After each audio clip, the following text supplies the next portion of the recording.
तुलसी और वृंदा की कहानी। तुलसी और वृंदा की कहानी एक गहरी भावनात्मक और धार्मिक अर्थ की कहानी है, जो भक्ति, निष्ठा और न्याय के प्रश्नों को छूती है। ये कहानी मुख्य रूप से विष्णु पुराण और अन्य हिंदू ग्रंथों से ली गई है, और इसमें देवी तुलसी के रूप में वृंदा का रूपांतरण शामिल है। वृंदा का पतिव्रता धर्म और भगवान विष्णु के साथ संबंध। वृंदा एक अत्यंत धर्मपरायण और पवित्र महिला थी। वह असुरों के राजा जलंधर की पत्नी थी और उनके पति को एक विशेष आशीर्वाद प्राप्त था। जलंधर को ये शक्ति इस कारण मिली थी क्योंकि उसकी पत्नी वृंदा की भक्ति और निष्ठा भगवान विष्णु के प्रति अडिग थी। भगवान विष्णु ने एक बार कहा था कि जो व्यक्ति अपनी पत्नी की निष्ठा से भरा होगा, उसे कोई भी हरा नहीं सकता। इस कारण जलंधर एक बहुत शक्तिशाली और विजयी राजा बन गए थे। वृंदा की भक्ति के कारण जलंधर को हराने की कोई शक्ति नहीं थी। देवता और भगवान भी जलंधर से डरते थे क्योंकि वह अपराजय था और उसकी शक्ति का मूल कारण उसकी पत्नी की भक्ति थी। भगवान विष्णु का छल। जब देवता और भगवान को जलंधर के अत्याचारों से छुटकारा पाने के लिए कोई उपाय नहीं दिखा, तो भगवान विष्णु ने एक योजना बनाई। भगवान विष्णु ने जलंधर का रूप धारण किया और वृंदा से संपर्क किया। इस रूप में विष्णु ने वृंदा से प्रेम करने का नाटक किया और उसकी निष्ठा को भंग कर दिया। वृंदा की भक्ति में कमी आने के कारण जलंधर की शक्ति नष्ट हो गई और अंततः वह युद्ध में हार गया। जब वृंदा ने भगवान विष्णु के धोखे का पता लगाया, तो वह अत्यंत क्रोधित हुई और भगवान विष्णु को शाप दिया कि वह हमेशा पत्थर के रूप में पड़े रहेंगे। वृंदा का रूपांतरण और तुलसी का जन्म। वृंदा ने विष्णु को शाप देने के बाद स्वयं को शुद्ध करने के लिए आत्मत्याग का मार्ग चुना। अपनी मृत्यु के बाद वृंदा एक पवित्र पौधे के रूप में पुनः जन्मी। इस पौधे को तुलसी कहा गया, जो भगवान विष्णु की सबसे प्रिय देवी मानी जाती है। भगवान विष्णु ने उन्हें आश्वासन दिया कि वह हमेशा उनके साथ रहेंगे और उन्हें सम्मान देंगे। शालिग्राम और तुलसी। तुलसी के पौधे का शाप से गहरा संबंध है। भगवान विष्णु ने स्वीकार किया कि वह शालिग्राम पत्थर के रूप में हमेशा के लिए पृथ्वी पर रहेंगे, ताकि वृंदा का शाप यथावत रहे। शालिग्राम पत्थर को विष्णु का प्रतीक माना जाता है और तुलसी के पत्ते को शालिग्राम के साथ पूजा में विशेष महत्व दिया जाता है। निष्कर्ष। ये कहानी हमें भक्ति, समर्पण और रिश्तों की जटिलताओं को समझने में मदद करती है।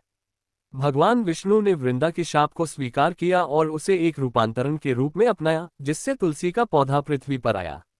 तुलसी का पौधा भगवान विष्णु की निष्ठा, प्रेम और भक्ति का प्रतीक है और उसे पूजा में विशेष स्थान प्राप्त है। ये कथा हमें ये भी सिखाती है कि भक्ति और प्रेम की शक्ति, चाहे वह भगवान से हो या किसी अन्य से, अत्यधिक प्रभावशाली होती है, लेकिन ये भी दिखाती है कि भगवान भी अपने भक्तों के प्रति न्यायपूर्ण होते हैं। तुलसी और समुद्र मंथन कथा। तुलसी और समुद्र मंथन की कथा हिंदू धर्म में एक महत्वपूर्ण और गहरी धार्मिक और दार्शनिक संदेश देने वाली कहानी है, जिसमें भगवान विष्णु, भगवान शिव और तुलसी का पात्र प्रमुख रूप से आता है।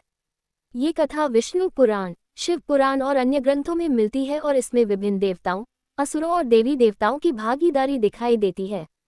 समुद्र मंथन की घटना। समुद्र मंथन का प्रसंग देवता और असुरों के बीच संघर्ष से जुड़ा है। असुरों ने अमृत प्राप्त करने के लिए देवताओं के साथ मिलकर समुद्र मंथन की योजना बनाई। समुद्र मंथन से अमृत, अमरता देने वाला अमृत और विभिन्न रत्न निकलने थे, जो देवताओं और असुरों के लिए अत्यधिक मूल्यवान थे। लेकिन समुद्र मंथन से केवल अमृत ही नहीं, बल्कि उसमें से एक और वस्तु भी निकली। वह थी विष, जो अत्यंत जहरीला था और जिसे अगर किसी ने भी ग्रहण किया तो उसकी मृत्यु निश्चित थी। विष्णु और शिव दोनों देवताओं के लिए इस विष का सामना करना बड़ी चुनौती थी। भगवान शिव ने विष को पी लिया ताकि किसी और को नुकसान न हो। विष को पीने से भगवान शिव का गला नीला हो गया और वे नीलकंठ के नाम से प्रसिद्ध हो गए। लेकिन विष्णु ने सोचा कि इस विष को खत्म करने के लिए किसी विशेष उपाय की आवश्यकता होगी। भगवान विष्णु की योजना और तुलसी का महत्व। समुद्र मंथन के बाद भगवान विष्णु ने अपनी योजना बनाई कि इस विष का असर केवल तुलसी के पत्तों से ही कम किया जा सकता है। तुलसी का पौधा प्राचीन समय से ही पवित्र माना जाता है और उसके पत्ते दिव्य शक्तियों से परिपूर्ण होते हैं। विष्णु ने देवताओं से कहा कि वे तुलसी के पत्तों का उपयोग करें, ताकि भगवान शिव के गले का विष कम हो सके और वह ठीक हो जाएं। तुलसी के पत्ते भगवान शिव के गले में पहनने से उनका दर्द और विष का असर धीरे धीरे समाप्त होने लगा। इस तरह तुलसी का पौधा एक औषधि के रूप में सामने आया और उसकी पवित्रता को भगवान विष्णु और भगवान शिव ने स्वीकार किया। तुलसी को भगवान विष्णु की प्रिय माना जाता है और तुलसी के पत्तों को पूजा में विशेष महत्व दिया गया। तुलसी के पौधे का महत्व। इस कथा से यह संदेश मिलता है कि तुलसी का पौधा न केवल औषधीय गुणों से भरपूर है, बल्कि वह भगवान के प्रति भक्ति और श्रद्धा का भी प्रतीक है। तुलसी के पत्ते भगवान विष्णु और भगवान शिव दोनों को प्रिय हैं और इनका महत्व पूजा और धार्मिक कार्यों में अत्यधिक है। इसके साथ ही यह कथा ये भी बताती है कि भगवान विष्णु की कृपा और भगवान शिव की महिमा के बिना कोई भी मुश्किल हल नहीं हो सकती। विष के प्रभाव को कम करने में तुलसी का विशेष योगदान दर्शाता है कि भक्ति और धार्मिक प्रतीक कितने शक्ति संपन्न होते हैं। तुलसी की पूजा। हिंदू धर्म में तुलसी का पौधा अत्यंत पवित्र माना जाता है और घरों में इसे नियमित रूप से पूजा जाता है। तुलसी के पत्तों को भगवान विष्णु और कृष्ण की पूजा में विशेष स्थान दिया जाता है। साथ ही तुलसी के पौधे को घर में लगाना शुभ माना जाता है, क्योंकि यह नकारात्मक ऊर्जा को दूर करने और सकारात्मक ऊर्जा का संचार करने में मदद करता है। निष्कर्ष। तुलसी और समुद्र मंथन की कथा हमें ये सिखाती है कि भक्ति, शुद्धता और समर्पण की शक्ति अपार होती है। ये कथा हमें भगवान विष्णु और भगवान शिव के समर्पण और उनकी लीला के बारे में भी बताती है।